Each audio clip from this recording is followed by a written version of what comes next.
एक बेटा था, उसका विवाह हुआ भी पिछले वर्ष। दुल्हन आई, दोनों मस्त रहने लग गए। तभी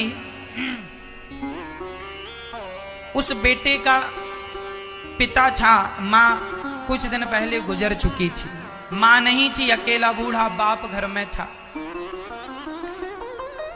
वो बूढ़े बाप का ही वो घर था, उसके नाम पे वो प्रॉपर्टी थी, और बेटा कुछ कमाता नहीं था, पिता की संपत्ति पे मौज करता था।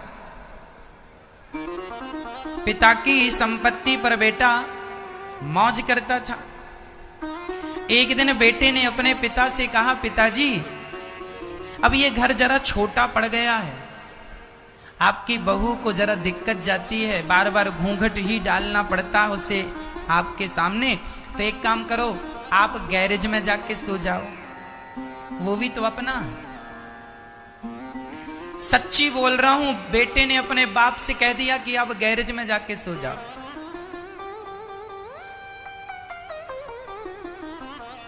क्योंकि बहू को जरा दिक्कत जाती है, दिन भर वो आपके कारण घूंघट डाली रहती है, कुछ बोल नहीं पाती, हंस नहीं पाती, बातें नहीं कर पाती, ससुर जी ना सुन ले, ससुर जी ससुर जी।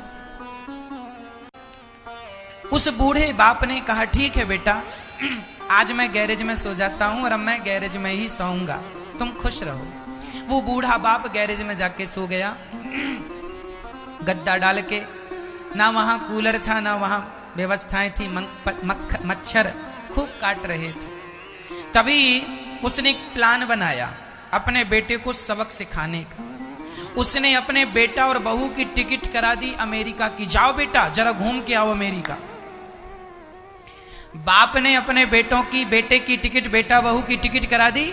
अब बेटे तो अमेरिका जाने, अच्छा पिताजी ठीक है, होटल भी बुक करा दी, जाओ 15 दिन का टूर है, चले जाओ। अब बेटा बहू अमेरिका चले गए और यहां उस बाप ने अपनी सारी जायदाद बेच दी। वो मकान, जिस मकान में वो कहता था कि बहू को जरा दिक्कत जा रही है, इसी के नाम था, लो मेरी बिल्ली मेरे से मैं हूं, मेरे घर में मेरे को ही भगाया जा रहा, भाग जाए यहां से। वो बाप भी बड़ा चतुर था, ऐसे बच्चों को ऐसे ही सबक सिखाना चाहिए। उस बाप ने वो सारा घर बेच दिया, अपना गैरेज भी बेच दिया, और बेच करके वृंदावन चला आया, बिहारी जी के चरणों में एक छोटा से कमरे में अपना जीवन गुजारने लगा। 15 दिन बाद जब उसका बेटा आया, अपने घर में घुसने लगा, तो जिसने खरीदे था निकाल दे, चल बाहर, मेरे घर में आ गया। कौन है तू? अरे ये मेरा घर है। अरे कोई तेरा नहीं, हमने 10 दिन पहले ही खरीदा है इसे। अच्छा तुम्हारा हो गया, अब हमारा घर। तभी बेटे को एक चिट्ठी पड़ोसी ने दी, तुम्हारे पिताजी ने चिट्ठी दी है। चिट्ठी में लिखा था, वाह बेटा, मेरे घर में ही मैं तुझे बोझ लगने लगा। ठीक है, ये मेरा घर था सो मैंने बेच दिया, बड़ी मेहनत से बनवाया था तेरे लिए, लेकिन तेरे ऐसे संस्कार नहीं है कि मैं तुझे ये घर दे सकूं, इसलिए तुझे सारी संपत्ति भी मैं दे देता तो मुझे रत्ती भर पुण्य नहीं मिलता। अब मैं वो सारी संपत्ति जरूरतमंदों को देकर, दीन दुखियों में बांटकर बहुत खुशहाल जीवन जी रहा हूं।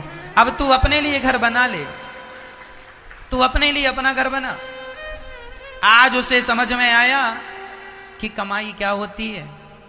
फुटपाथ पे आ गया, कमाया, 10,000 की नौकरी मिली, तब पता चला कि कैसे ये पैसे आते हैं जिनकी अकड़ तुम दिखा रहे थे।